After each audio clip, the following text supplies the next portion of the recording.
Bonjour à tous et bienvenue dans cette nouvelle vidéo. Aujourd'hui, nous allons découvrir ensemble la tâche 3 de l'épreuve d'expression orale du TCF Canada. Dans une mise en situation réaliste, je jouerai le rôle de l'examinateur et notre candidate marocaine Rizlaine répondra à la question demandée. L'objectif de cette démonstration est de vous montrer comment répondre de façon simple, structurée, argumentée et efficace aux demandes spécifiques de cette tâche. Alors, installez-vous confortablement, prenez de quoi noter et plongeons ensemble dans cet entraînement concret. Dans cette dernière tâche de l'épreuve d'expression orale du TCF Canada, vous devrez défendre votre point de vue sur un sujet donné sans temps de préparation.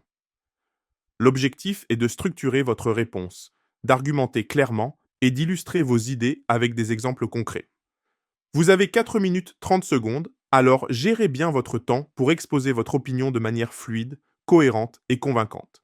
Est-ce que tout est clair, Rizlaine? Oui, monsieur Ayoub, tout est parfaitement clair. Parfait, je vous lis le sujet. Il n'est jamais trop tard pour apprendre. Qu'en pensez-vous?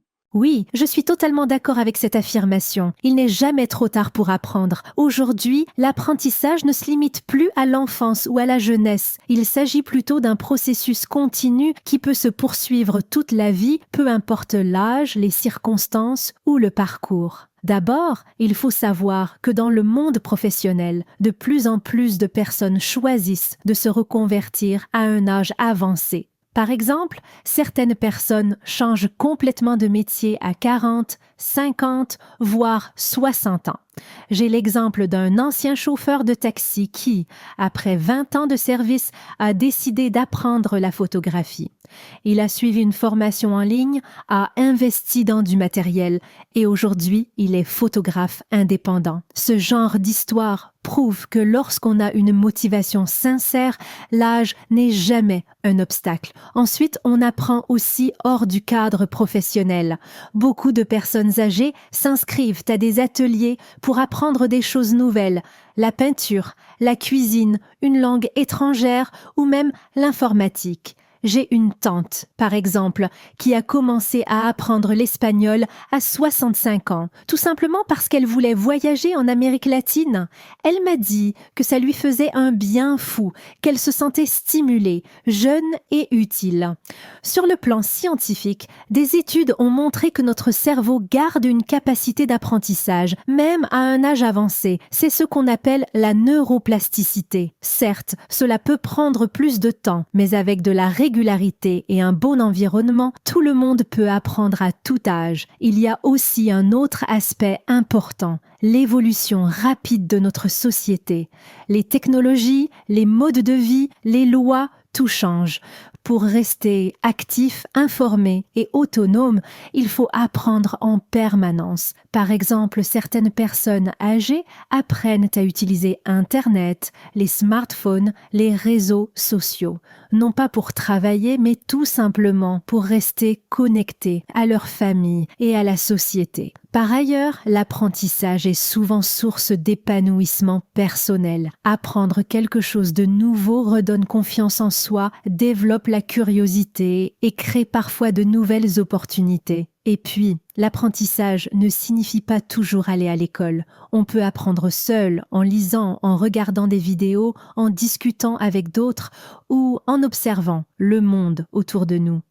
Pour conclure, je pense qu'il est essentiel de changer notre regard sur l'âge. Ce n'est pas l'âge qui limite l'apprentissage, mais les idées reçues, les peurs ou le manque d'encouragement. Apprendre, c'est vivre, c'est avancer, évoluer, se découvrir et rester curieux. Et tant qu'on a l'envie, il n'est jamais trop tard pour apprendre. Avez-vous vous-même déjà appris quelque chose d'important à l'âge adulte? Oui, absolument. À l'âge adulte, j'ai appris la langue française, ce qui a été une étape très importante dans ma vie. Au départ, ce n'était pas facile, car je travaillais en même temps et je devais m'organiser entre le travail, la maison et les cours. Mais j'étais très motivée, car je savais que cette langue allait m'ouvrir des portes, notamment pour mes projets d'immigration et d'emploi. J'ai commencé par des vidéos sur Internet. Puis, j'ai rejoint une plateforme de formation en ligne. Petit à petit, j'ai progressé. Aujourd'hui, je suis capable de m'exprimer, de comprendre des documents et même de passer un test officiel comme le TCF Canada. Ce que cette expérience m'a appris, c'est que la régularité et la motivation sont plus importantes que l'âge. Quand on a un objectif clair, tout devient possible, même à l'âge adulte. C'est bon, Rislaine, nous avons atteint les 4 minutes et 30 secondes de cette tâche. C'est la fin de l'épreuve. Je vous remercie.